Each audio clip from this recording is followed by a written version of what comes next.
Sasha, and I'd like to tell you about my home, Prison Earth. Prison Earth is a fairly large place. It has hundreds of different prison cells and billions of prisoners.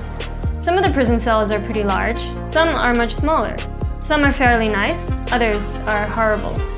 I was born in jail cell R, which isn't the worst cell in the prison, but many would argue that it's not the best one either. Back in the 90s, when I was growing up, Cell R was actually considered to be a pretty dangerous place. Because of that, my father worked hard to move my family and me to Cell U, which was considered to be a much better cell at the time. But it wasn't easy to make the move from Cell R to Cell U, or to go anywhere, in fact. You can't just move freely from one prison cell to another. All prison cells have very strict rules about who can enter and exit each cell and for how long. The walls between each prison cell are strictly patrolled by guards, and it's almost impossible to leave your own cell without granted permission. To be granted permission to leave your cell, you first need to get a small booklet that has your details written on it. It has your name, your date of birth, your inmate number, where you were born, and some other information.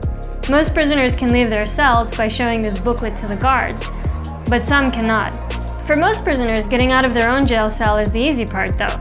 The hard part is entering into a new cell. You see, there is no free or common area in the prison. The entire prison is strictly divided into jail cells, and each cell has its own rules that you have to follow. The booklet that I told you about dictates which cells you can enter and for how long. Since some jail cells are better than others, this means that some prisoners are more privileged than others.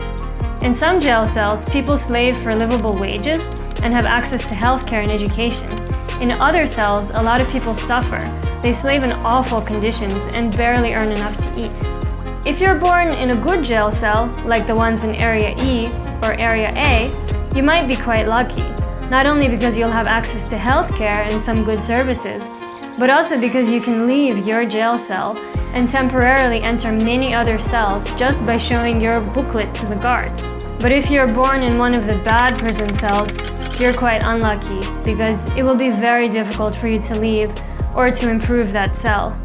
Most likely, you'll be very poor, and the prison guards won't let you into the good cells without additional special permission. To get additional special permission, it can be very difficult. Not only do you need to show the guards your booklet, but you also need to show them a special stamp called a visa that you can only get from the authorities. To get this stamp, you either have to have a lot of money or you have to sign into a contract to be a devoted slave for a company in the good jail cell. But that will only happen if you're very skilled. Sometimes you can also perform a ritual called marriage with someone from that jail cell. Once you have the documents and the stamp, the guards can still refuse you entry into their cell if they feel like it. And if you're poor, there's a good chance that you'll get denied. The funny part is that most prisoners don't even realize that they're locked up. Most prisoners don't even try to go into a neighboring cell for longer than they're allowed to. Most don't question the guards or the other prisoners. They just do what they've always done. They work. They slave their lives away in their designated jail cells. And they only take vacations when they're allowed, only for as long as they're allowed. They might be numb to this prison. They might be quietly existing, working in the system, perhaps drinking, smoking, or taking pills to cope with the lack of meaning in their imprisoned existence.